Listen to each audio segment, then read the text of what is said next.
From the macabre minds of Laughing Devil Production comes another story from the Nightshade Diary. You know what that means. Check under the bed and make sure no one or nothing is there. Is the closet door securely shut? Then leave your disbelief behind, amp up your imagination, and hang on tight for another ride into terror and mystery. And like all good horror stories, just imagine it's a dark and stormy night. And remember, screaming like a little girl is permitted.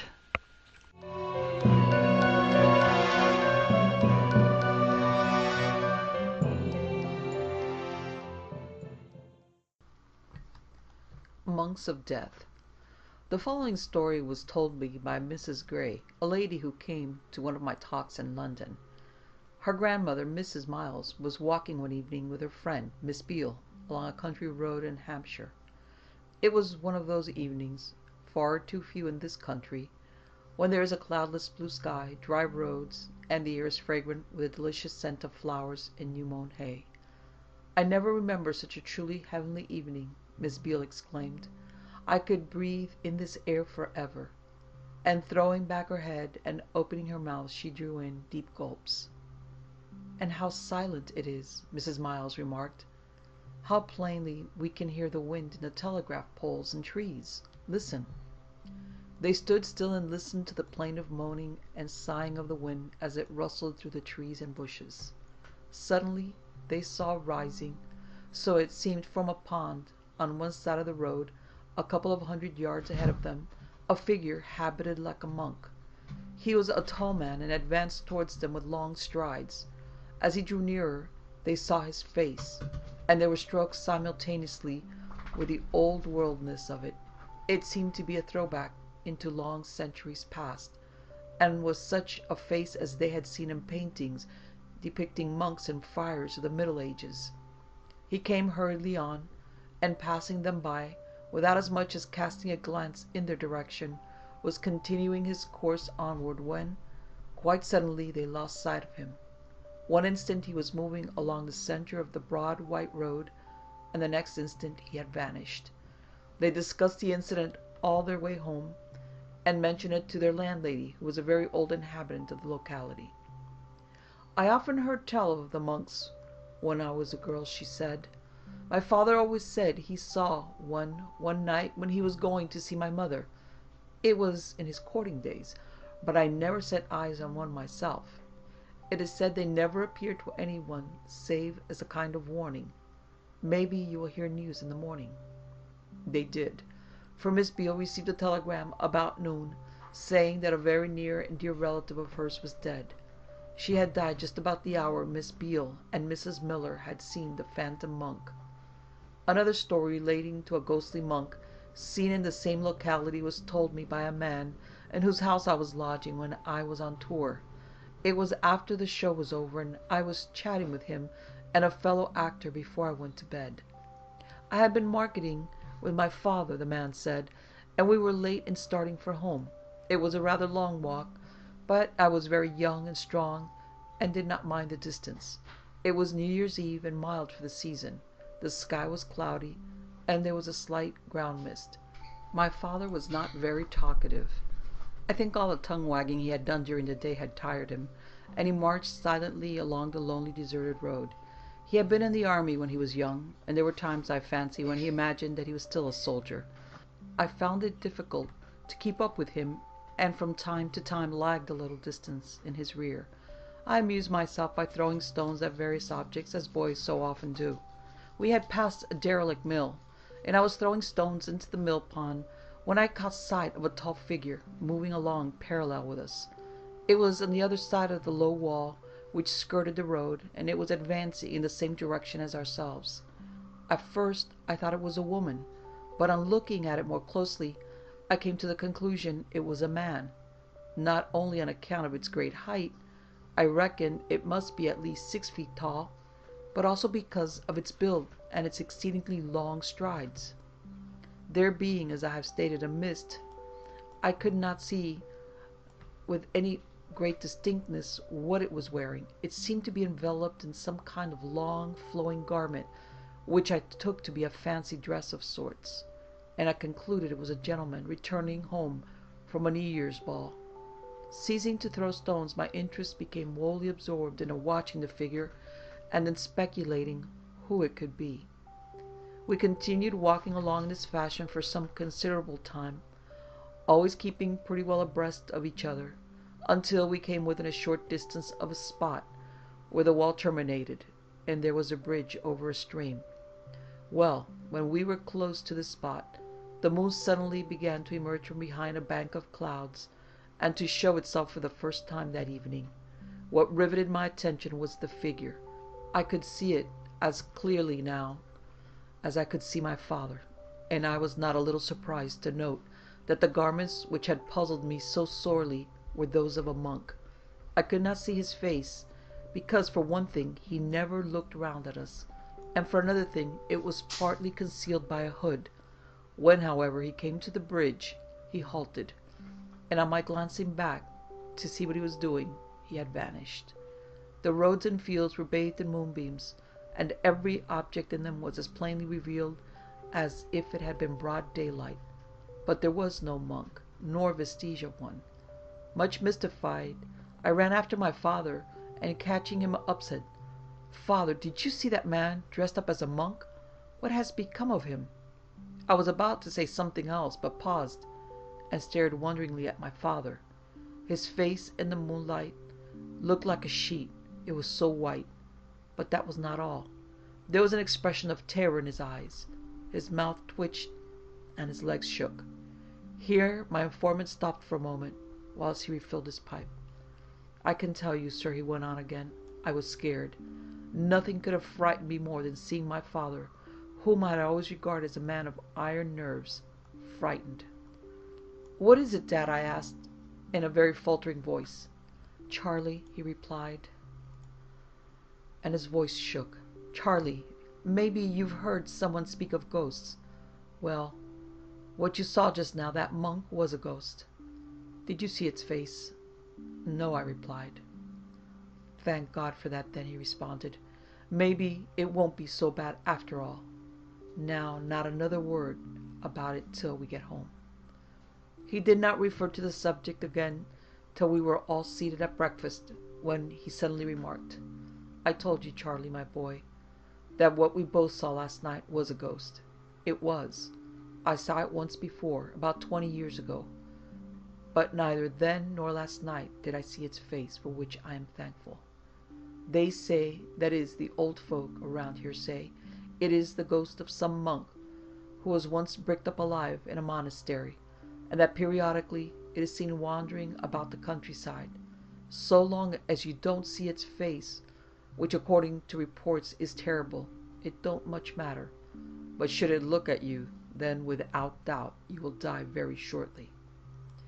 Bill Wiggin, 2 days before he died, told me he had just seen it on the high road, and that it had looked at him, and it also showed its face to Ben Smith, who died very soon afterwards. I reckon you and I, lad, will live a good while yet, but we've had an escape. New Forest Hauntings. A strange story of the New Forest was told me by Mr. Robert Martin, a reader of my books. In his youth, Mr. Martin, who was now elderly, lived in the neighborhood of the New Forest. When his grandparents were young and the forest was considerably larger than it is today, there were people living in its vicinity who firmly believed that it was haunted, that on stormy nights when the lightning flashed and the rain and the wind lashed the great trees, witches came there on their broomsticks and danced a carol in the moonlit glades. Mr. Martin said the belief that the forest harbored ghosts was prevalent in his boyhood, and from what he had been told was still extant.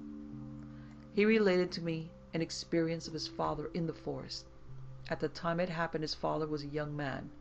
He went for a walk one afternoon in the neighborhood of Mark Ash Wood, about which he had heard strange tales of ghostly happenings. He was walking along a narrow path when a queer creature emerged from a pool on one side of the road and ran ahead of him. It was white, with long ears, was rather like a hare, and was yet not a hare. He had never seen any animal quite like it. He had a funny feeling that it was not really an animal, but of a species peculiar to itself. It fascinated and attracted him in a very extraordinary manner. He followed it to a small clearing, in the center of which was a great beech tree. The thing ran to the tree and vanished. His father examined the tree, but could find no hollow in it. He stayed close to the tree, hoping he would see the queer thing again. With the advent of twilight, the silence and loneliness of the spot affected him to such a degree that he hurried out of the forest and hastened home. He was so anxious to see the queer thing again that he went to the forest the following evening. He was walking along the narrow path to the tree in the glade when a woman emerged from close beside the pool and tripped lightly ahead of him. She wore a dark cloak over a light dress and very high-heeled shoes with large buckles that sparkled in the moonlight. His father followed her. She went to the tree in the clearing, and on reaching it, turned and smiled. She was young and very lovely. His father was enraptured. She laughed, kissed her hand, and stepped, as it seemed to him, straight into the tree and vanished. He lingered around the tree for some minutes and then went home. At this time, Martin explained, on the outskirts and round the vast heaths were a number of huts, whose inmates were for the most part nominally woodsmen and charcoal burners. They were generally an indolent mob, poor and wretched, who instead of trying to do honest work, made a precarious livelihood by deer stealing, snaring hares and rabbits, and purloining timber. Martin's father sought these people who were thoroughly acquainted with the New Forest, and told them about the lovely woman and strange thing he had seen near Mark Ash Wood. That neighborhood, they said, is well known to be haunted by the ghost of Mary Dore, the famous Bolio witch. She possessed the power to assume any form she liked, and used to earn her living by stealing and telling fortunes. The figure that you saw emerge from the pool was her ghost, and that queer creature was either her or one of her familiar spirits. The ghost of Mary Dore infatuated Martin's father to such a degree that he visited the pool and tree night after night in the hope of seeing her, but he never saw her or the queer thing ever again. I asked Martin if he had ever seen a ghost in the New Forest, and he told me that he had on one occasion. It was when he was in his teens. He was walking one evening in the part of the forest in which his father had seen the ghost of Mary Dore, and was threading his way along the narrow path there when he saw a tall hooded figure in black approaching him. The light from the moon, which was full, threw it into strong relief, and there was something so eerie in its appearance and the way in which it was striding towards him that Martin was scared. As it drew nearer, it uncovered its head, and he was horrified to see the face of a skeleton. An unearthly light glowed in its cavernous eye sockets, and its hideous fleshless mouth grinned, revealing disgusting, long, decayed teeth. As it strode noiselessly past Martin, he smelt the cold, horrid air of the charnel house fan his face. He turned and saw it vanish in the pool from which his father had seen the two phantoms emerge. When he told his father what he had seen, his father said it was probably one of the evil spirits that haunted the forest in the days of his grandparents. He felt sure it was not the witch. The Phantom Pond. The following story of a Shropshire haunting was told me by Mrs. Dale, a friend of my mother. When a girl in the 60s of the last century, she was invited to stay a few days with her friends, the Dentons, who lived in a country house in Shropshire. When she arrived there, she found only Mrs. Denton at home. The two girls, Enid and Maud, had been summoned to Shrewsbury to the deathbed of one of their aunts. After luncheon, as the weather was fine and warm, Mrs. Dale took a book from one of the bookcases and went into the large garden to read, and at the same time to enjoy the fragrant country air that was such a pleasant contrast to the stuffy atmosphere of the overcrowded city in which she lived. Strolling along a narrow path, bordered on either side by flowers and bushes, she came to a summer house covered with clematis and honeysuckle. The interior of it was not as charming as the exterior. It was very dirty and cobwebby, and badly wanted cleaning. It was evidently not a favorite resort of the Dentons. Mrs. Dale took a chair from a pile of flower pots and garden tools, dusted it as well as she could with a rag, and carried it to a tree, the wide spreading branches of which afforded it shade from the sun. For a time she read, and then, tired after a long journey, and rendered drowsy by the heat, she dozed. She awoke with a start to hear footsteps, and see coming along the narrow path a tall, slender girl in an old-fashioned dark dress, accompanied by a little, pale, fair-haired boy. The girl had dark hair and eyes, was prepossessing, and from her appearance might have been a servant or dressmaker. She crossed the lawn, passed close to Mrs. Dale, and approached the pond, which Mrs. Dale noticed for the first time, although it was only a short distance from her. When the girl got to the pond, she clasped the boy in her arms and jumped with him into the pond and sank out of sight. For some moments Mrs. Dale remained in the chair, too shocked to move. Pulling herself together, she sprang up and ran to the pond, or rather to the place where she had seen a pond, for to her amazement there was no longer a pond there, not a trace of one, but only a flower bed. She returned to her seat with the intention of reading. It was of no use. She could not concentrate on the book. She kept conjuring up a vision of the prepossessing girl in the quaint, old-world dress, and the little fair-haired boy. When the Denton girls came home, she told them her strange experience in the garden. They were very interested, and said that when their mother bought the house she was told that it was alleged to be haunted, but that did not trouble her, as neither she nor they believed in ghosts. Since they had been there, however, they had from time to time experienced an uncanny sensation when they were near the flower bed that she mentioned. They had spoken about it to the blacks, the former occupants of the house, who told them that on several occasions they had seen the apparition of a girl in an old-fashioned dress and a little boy in various parts of the grounds, and that when they first came to the house they had heard a servant girl had drowned herself and her son in the pond in the garden many years ago, and that their ghosts were rumored to haunt the place. In the hope of terminating the haunting, the blacks had had the pond drained. Ghostly horrors of the Dartmoor rivers. Few moors in Great Britain are as haunted as Dartmoor is reputed to be. There is the ghost of a Lady Howard, who on account of her alleged sins was doomed to haunt the road from Tavistock to Oakhampton in the form of a huge black hound. Then there are the Yeth or Yell hounds that tear over the wild moorland, followed by a tall, dark, spectral figure on horseback with a hunting pole in his hand and a horn slung round his neck. He is known as the Master, and also the Devil. An apparition known locally as Bingie is said to haunt Grandmere Pool, the source of the Tavy in Dartmoor. Bingie is supposed to be the ghost of a man named Benjamin Gear, who for his bad deeds was doomed to haunt the pool. After the drowning of Sir John Fitz in the River Tavy, the pool in which his body was found was rumored to be haunted by his ghost. He was supposed to have committed suicide after killing Gamaliel Slanning in a duel. Pixies haunt various parts of Dartmoor, and phantom houses have been stated to appear on the moor from time to time. When I was a boy, I spent one summer holiday in Shagford, and was fishing one morning on Dartmoor, when a keeper asked me if I had a license. I answered in the negative, and told him that I did not know I had to have one. He was quite nice, and said I might stay there that day if I promised to get a license before I fished there again.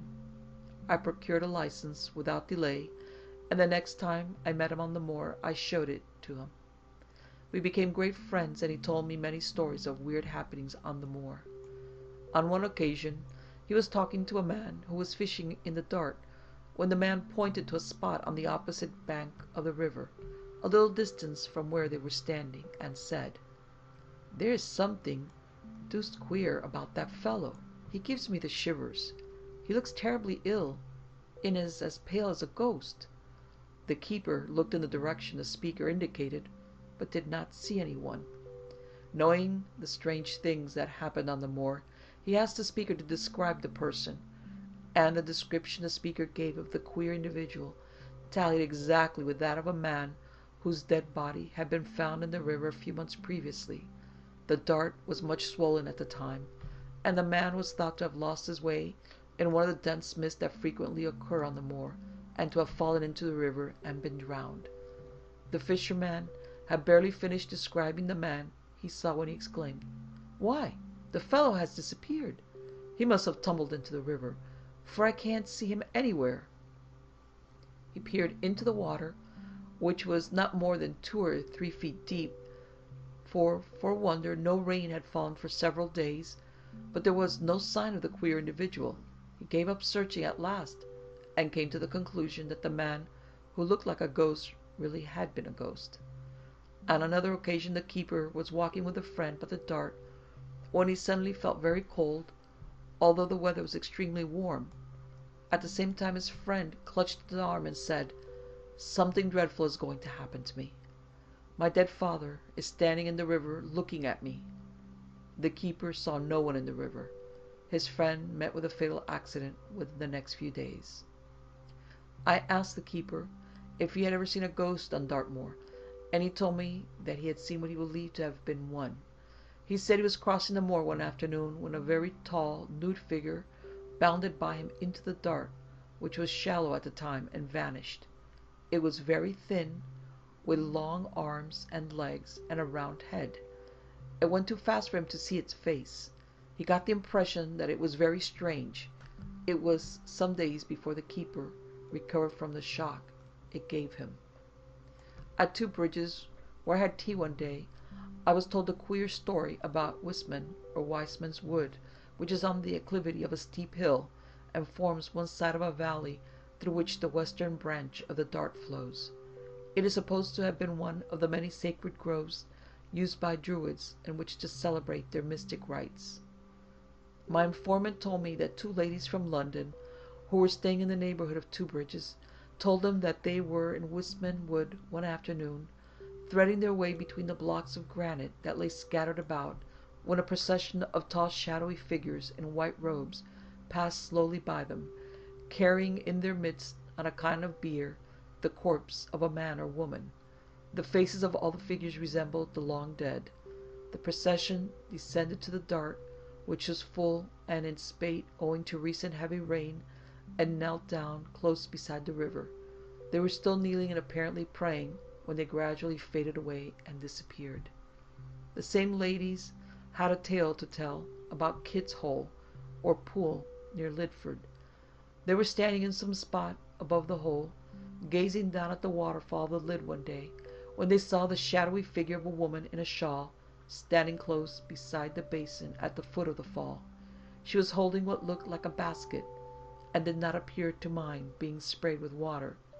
Suddenly she toppled forward and fell into the pool. Much alarmed, the ladies were hastening to get assistance, fearing the poor woman would be drowned, when they met an elderly man. They told him about the woman, and he said, "There is no need to fear about her being drowned. People can't be drowned twice. What you saw was the ghost of an old woman called Kitty, who haunts the waterfall. The hole at the foot of it is named after her. Kitty was returning home from the market one dark stormy night, many years ago, when she fell into the hole and was drowned."